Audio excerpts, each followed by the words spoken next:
There was actually no need for VAR to get involved at all here, because it's not a clear and obvious error. Yes, Ashley Young might try and make the most of it, but there's 2 clear pulls on his shirt here from De Ligt. And now he's sent over to the screen. But what is mind-boggling for me is that they don't show him the correct angles. I see Ashley Young's made a point. I think he's quite a Mourinho there, isn't he? I prefer not to speak. If I speak, I'm in big trouble. It's not a clear and obvious error. It's been the biggest talking point of the weekend. Liverpool go 11 points clear at the top of the league. Arsenal crumble to West Ham. Chelsea lose again. There was an amazing game between Nottingham Forest and Newcastle United. But was it or was it not a penalty? Is the big talking point. Everton fans want it, and I completely and utterly understand why. Everybody that's a rival of Manchester United, so pretty much every single team in England, convinced it should have been a penalty. But what do you think? What is your opinion on this incident? Was it a dive from Ashley Young? Does a slight pull on the shirt make your legs buckle? Does it make you fall forward in that way? Should it be a foul regardless? And why are we ignoring the precedent that the PGMOL have set all season? Now, you all know I'm someone that has called them out consistently for their lack of consistency. If you book Declan Rice for kicking the ball away, everybody that kicks the ball away or delays a restart should therefore be booked for the remainder of the season. As a case in point, you set that precedent. You have to continue in that vein. One, to show that you didn't make a mistake when you've made a clear statement that this is a new protocol that we've introduced. Secondly, if it only lasts 2 months, 3 months, 4 months, it damages the integrity of the game because teams later on in the campaign are not being punished for the exact same offence, as it were. Now, this has led to widespread debate. But for me, as much as I understand why Everton fans want it, the idea that VAR should not have got involved, the idea that it's a foul based on the precedent of sustained holding or fleeting pulls, as the PGMOL have said all season, I find this an astronomically one-sided and agendered debate. And what I find most hilarious is most weeks when Arsenal, for instance, complain about the refereeing decision, they are told, drop the nonsense, hold your team accountable, don't blame referees. By the media, by the journalists, the pundits, the ex-pros, none of them are following suit this weekend. It's all about let's bash Manchester United and let's say it was a VAR shouldn't have got involved. Now, when they say VAR shouldn't have got involved, that's the first bone of contention. So Alan Shearer here talking about, well, there was 2 clear pulls on the shirt by De Ligt and VAR shouldn't have got involved. The problem with that statement is that the initial penalty was given because the referee believed that Maguire had fouled Young. Okay? So the fact that the BBC are not doing their research. So we'll get onto the foul from the potential foul from Maguire in a moment. The referee initially thought that Maguire had fouled Young. So therefore him saying, but they didn't, there was clearly 2 shirt pulls from De Ligt means, well, of course VAR should have got involved. Whether you think it's a penalty or not, that's a clear and obvious error because the referee, Alan Shearer, thought a different person to you committed the foul. Just deep that for a moment. VAR shouldn't get involved, but both the referee and Alan Shearer were both looking at a different person who committed the foul.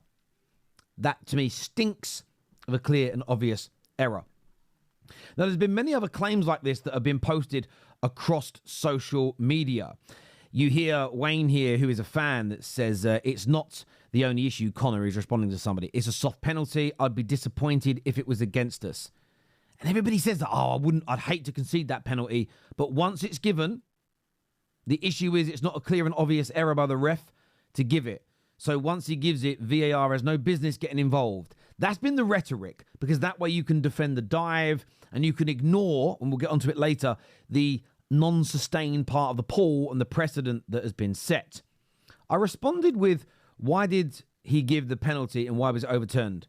And this is the word from Wayne. Presumably, because he saw one or more shirt pulls and the arm being grabbed around the wrist.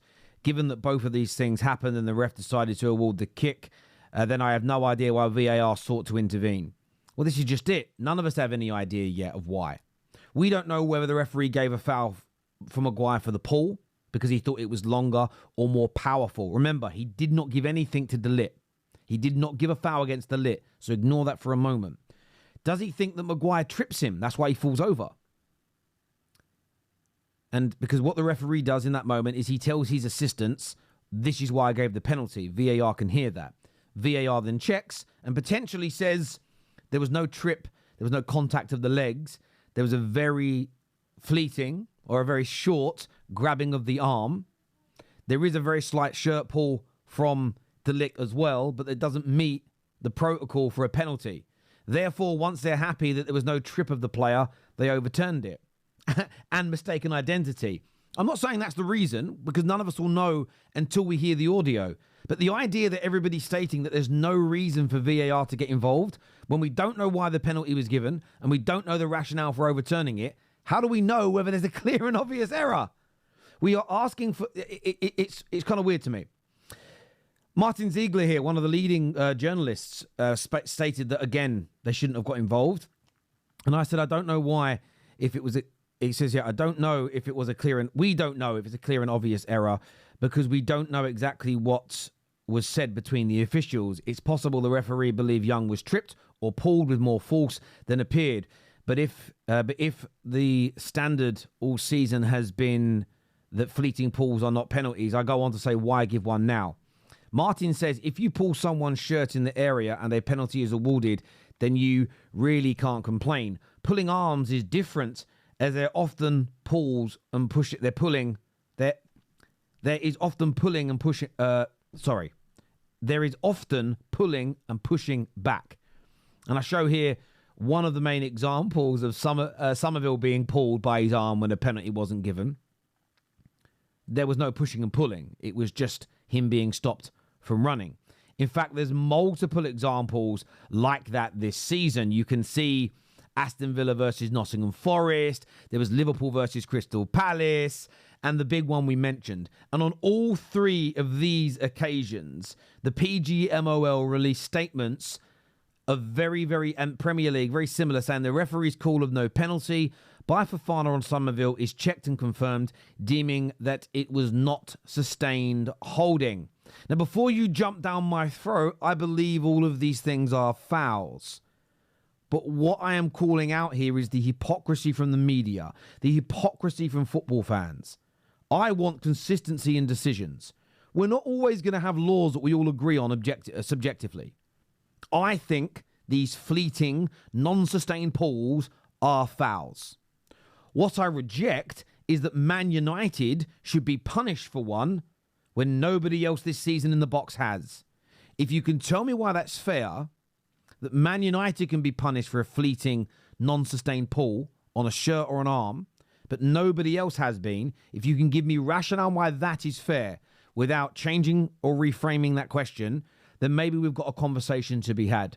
And as I already shown, John Cross here gets involved saying Ashley Young's decision yesterday, everything that is wrong with VAR but could easily be fixed, no need for intervention, penalty should have stood, why can't they sort it? You don't know this either. This is a professional journalist with access to the PGMOL, access to the Premier League, stating half a fact. Not even half a fact. It's half an opinion. It's half an opinion at this point because we don't have all the information. What for me is staggering in this is, as I've stated, most weeks, the PGMOL, the referees and VAR get consistently defended. Consistently defended. Whether it's the Lewis Skelly situation, the Declan Rice red card, the ridiculous penalties that Wolverhampton Wanderers conceded when they kicked the ground, when last season Nottingham Forest were calling them out week in, week out, week in, week out. They were told that they were a disgrace when they wrote letters to the PGMOL. All of these outlets, all of these journalists stood with the PGMOL. This week, they actually give a consistent decision. They give a consistent decision. Whether you like the law or not is irrelevant. You're not debating whether you like the law. You're saying the penalty should have stood. The one time they give a consistent decision because it benefits Manchester United, there's a complete U-turn. I get it from fans and I understand it from rivals, but for me personally, this is the problem, and this is why the PGMOL is always going to be bad overall, in my opinion, because they're pulled from pillar to post. We as fans, the media by and large, there's no consistency from them. When they set a rule, when they bring in a law, when they have a protocol, it must be followed. One, we have no idea of knowing whether it was an error or not. I'm sure today on Ref Watch, because I'm recording this beforehand because I'm out today, I'm sure they're going to defend. I'm sure they're going to defend Everton. I'm sure they're going to say it was a penalty. I bet they don't mention fleeting pulls. I bet they don't mention. And by the way, Sue, who's going to be on there, one of the hosts, she was asking what they should speak about, and I sent her a few messages saying, "Could you please bring up the sustained holding and the fleeting pulls?" I'll be pleasantly surprised if they mention it. I don't think they will, but I'll be pleasantly surprised if they do. All year they have on these incidents defended the referees, defended the PGMOL and said that's the rule they set at the beginning of the campaign. All the clubs have been briefed. All the players, all the managers, all the owners of the clubs know about this. They've defended it all year long. I've got a sneaky feeling that may not happen today. And I wonder why. As ever, most weeks, if you say that the PGMOL cheats or they're corrupt or they're incompetent, you get slagged off. This week, it's fair to do it. So fill your boots. Take care. Good. And by the way, before I end, I will just say this. I think these non-sustained pulls, these non-sustained shirt pulls, wrist pulls, arm pulls, hair pulls, leg pulls, hamstring pulls, they should all be penalties. But that's not the law of the game. And we cannot be advocating for referees giving penalties, fouls, red cards, goals that go against the law and the precedent set in the game by the officials. That's a madness. Take care. Goodbye. God bless. See you soon. Peace.